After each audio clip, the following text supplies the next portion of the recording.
Daar is heelwat wanpersepsies oor graanmarkte in Suid-Afrika. Maar een ding is verseker, 'n mark kan nie werk as jy nie ordentlike markinligting het nie. Professor Johan Willemse het gedurende die afgelope Graan SA-kongres met Lise Roberts oor die geloofwaardigheid van ons graanmarkte gesels. Bly ingeskakel vir hierdie insiggewende onderhoud. Sy het ook tydens die geleentheid met die herverkose voorsitter van Graan SA, Derek Mathews, gepraat. Ons skakel net gou eers oor na Lise toe vir die jongste landbounuus, so bly ingeskakel.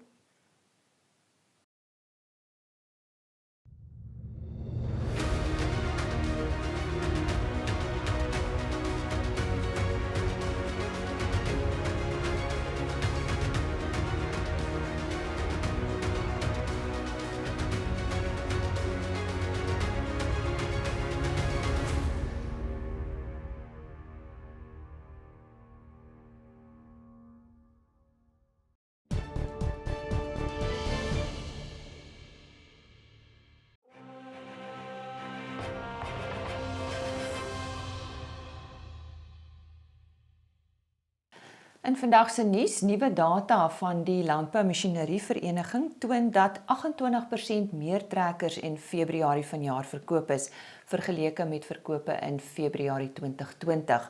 Algehele trekkerverkope vir die jaar tot dusver is ook 28% meer as die in 2020. In Februarie is 14 stroopers verkoop, 4 minder as die 18 eenhede wat verlede Februarie verkoop is. En sy het onlangs sy Plaas naambordprojek geloods om plase nie net fisies nie, maar ook op beleidsvlak ten opsigte van dienslewering teen onwettige besetting te beskerm.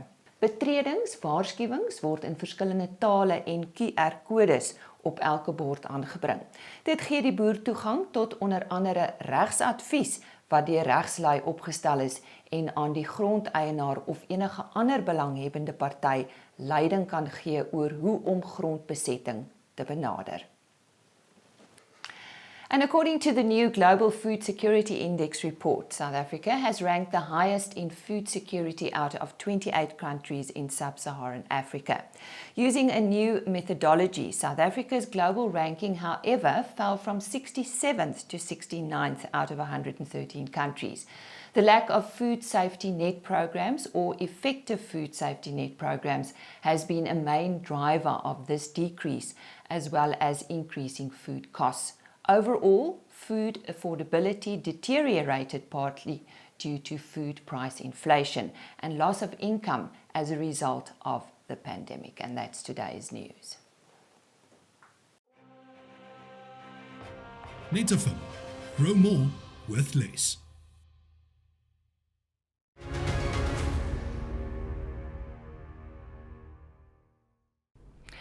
Professor Johan Willemse het natuurlik geen bekendstelling nodig in die graanbedryf nie. Hy was een van die sprekers by vanjaar se Graan SA-kongres op die eerste dag en sy onderwerp van bespreking was die geloofwaardigheid van die graanbedryf.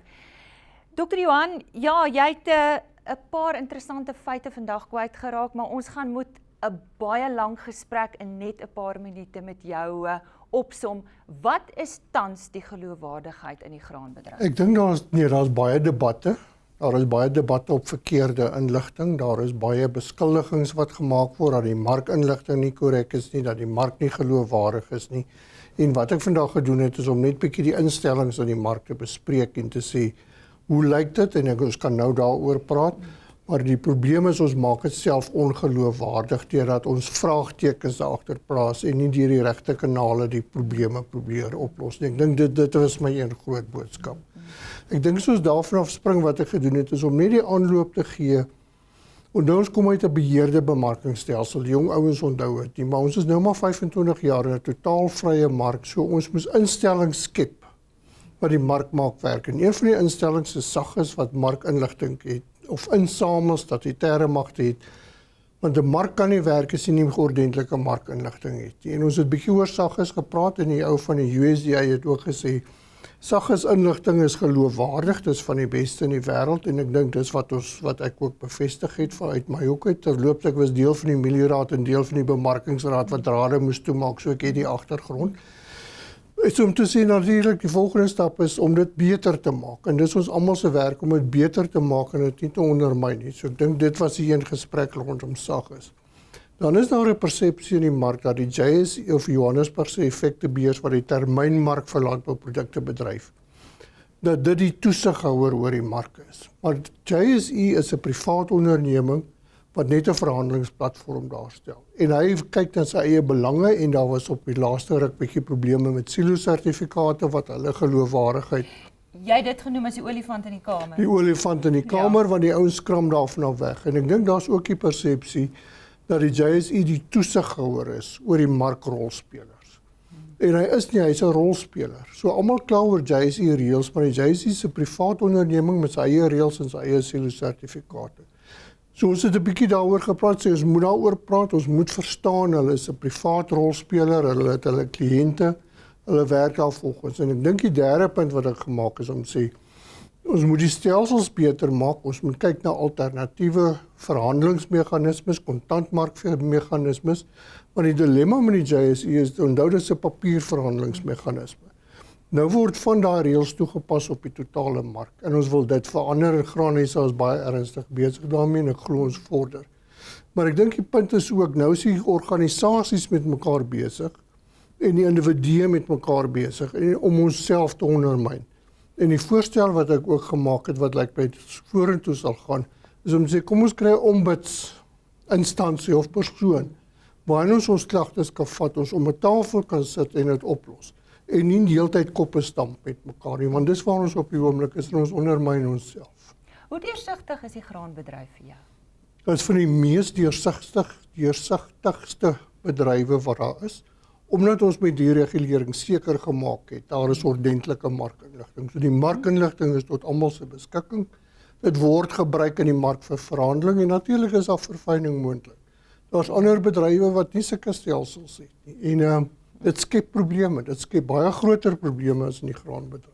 Nou ja, objektiewe opinie vanaf professor Johan Willemse wat by die Graan SA-kongres gesels het oor die geloofwaardigheid van hierdie bedryf.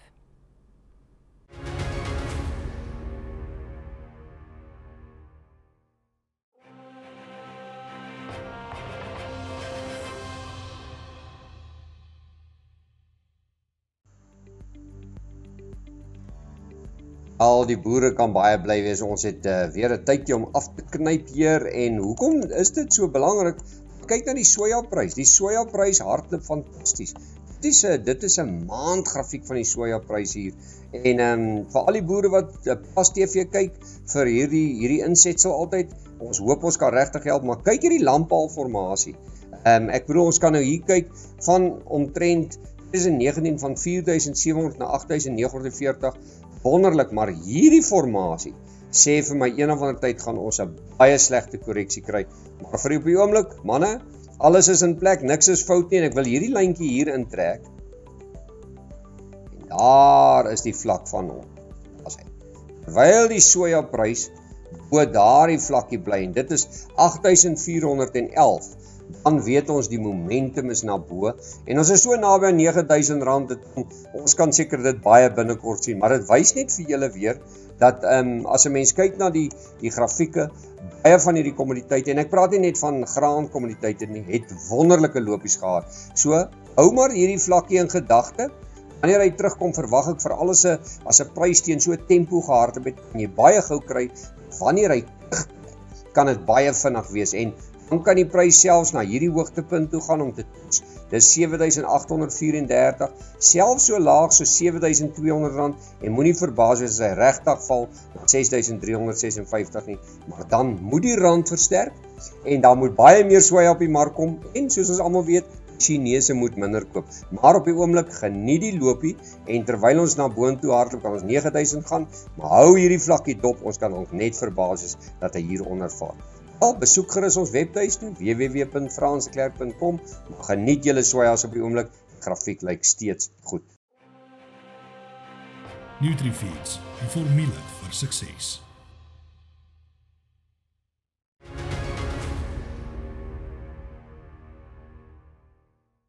Derek Mathews will once again occupy the hot seat for the next year. He was re-elected as chairman of Graan SA today, the first day of the Graan SA-kongres. Derek, congratulations first of all. Thank you very much. Yes. Huge responsibility. Absolutely. But excited, come what may, we'll do the right thing by the farmers. That's We've what's just important. completed our first day with you. Just a few highlights, something you're taking home tonight. Yeah, I think, it was critically important that Congress remains an opportunity for the members, the farmer members and the delegates to express their voice. Because we're a grassroots organization, it is so critically important that the farmers' voice be heard. And we heard it in our prep meetings before Congress, in our regional meetings, that farmers had this urge, this yearning to make their voice heard. And it was a particularly difficult situation to now not be present in Bothaville, where a guy can stand up and say his say. It's a virtual environment, and we had no way of knowing what kind of participation we're going to get. But if we count the participation by number, the number of questions, the number of comments that have come into the chat boxes and so on, it's actually maybe even a little more than what we could have accommodated in person. So I'm very pleased that we were successful in creating an opportunity where producers can make sure that their voice is heard. We'll now tomorrow, announce the election and the results of decisions that were critical to be taken. But I'm fully confident that also will be successful and properly done. Now, during your address, you referred to profitability, sustainability. What does that really mean to a grain farmer? I'll tell you, the best way that I can describe it is by sharing the journey that my farming business has gone through. In 1989, I set up my first budget. It was tiny. The yield was only 1.8 tons per hectare. But out of that 1.8 tons per hectare, the next year I could self-finance 86% of next year's inputs. So I had no access to finance as a new farmer. I got a government loan. I grew a crop. The yield was 1.8 tons a hectare. And out of that, I could self-finance 86% next year. So I literally stood on my feet in the first year. Now, when my son finished his studies in Stellenbosch in 2018, we did the sum again for the current situation on the farm. And the yield has increased from 1.8 to 4 tons a hectare. But we couldn't make 9% of next year's inputs. Wow. So that's the reality. So if we take that through to an emerging farmer who's now been equipped with skills through our mentoring and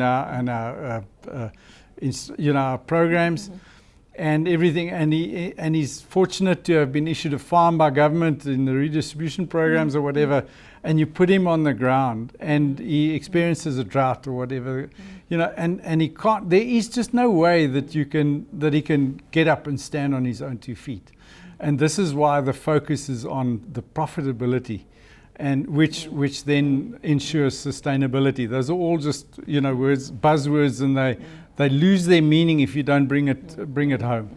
And for me, it's particularly important that our emerging farmers don't, because our focus is now shifted to that issue, that they don't feel that the focus isn't on their programs anymore or on their funding anymore or anything like that. Please, on the contrary, we'd rather like to ensure your opportunity to enjoy the fruits of your labor than what we make fanfare of programs that are running that inevitably are going to be dependent on outside funding. We want the farmers to stand on their own 2 feet, and rightfully so. I picked up there's a slight trust issue with your members. The trust issue, I don't think is within the organisation as such. I mean, the fact that the elections and the nominations have gone the way they have says to me that there's a healthy amount of trust in the leadership of the organisation. The trust issue that I was referring to specifically was there was a lot of aspersion cast on the market and the market environment. And then the organisation embarked on certain actions to address those. And the membership and the loud voices in the debate became impatient because they haven't seen results and they haven't seen results. When I refer to the trust issues, this is exactly what I mean. You have to trust the organisation. When we say to you, we're dealing with it, it's going to take time. Because it takes an unacceptably long time, doesn't mean to say that the organisation is sat back and not doing anything. So trust us that we will always continue to represent you and to carry your cause. And then you said something that was quite, if I could call it, catchy for me, and that was look up. That was a special message to the farmers. Yeah, it's it's just something in life. It's an approach. And coming out of severe droughts and really severe hardships financially, excuse me, it gets a little tough. When I think of how tough it really was, you don't have any other option, because it is really true what I say. If you look at your feet, you're gonna trip over your shoes, and there's no ways while looking at your feet that you can see a future. It's only when you lift your head that you can see a future, and then you can generate hope, and you can garner strength and revitalize yourself, and then you work through your problems. But while you're looking down at your feet, there's no ways in the world that you're gonna manage your own problems.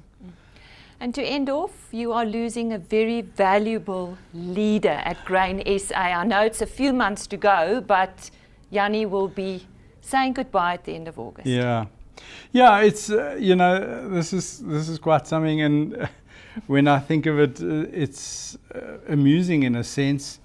When Jannie came into Graan SA, he came from the Chamber of Milling, and the farmers had experienced a very different Jannie to the Jannie that we've had in Graan SA, and I was particularly approached by a number of farmers that said to me, how can you bring a guy from the milling industry into Graan SA? What's he going to achieve? What is this? And there was a great deal of uncertainty about it. And my answer to them was this: as good a job as what Jannie has done for the milling industry, that's his nature, that's his thing. We can expect, and we will expect from him to do as good a job for the farmers. And I can proudly say that has been true. He's served us with distinction, and he's taken our cause.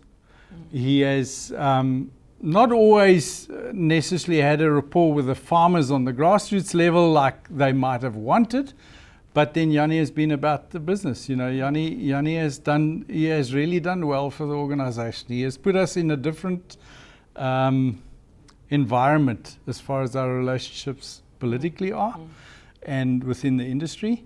And he's always kept us aware of the value of good relationships. And I think, Jannie has really been an asset to the organisation, no matter what whoever says. Thank you for those words. Thank you. Derek Mathews, he was re-elected as chairman of Graan SA on today, the 3rd of March.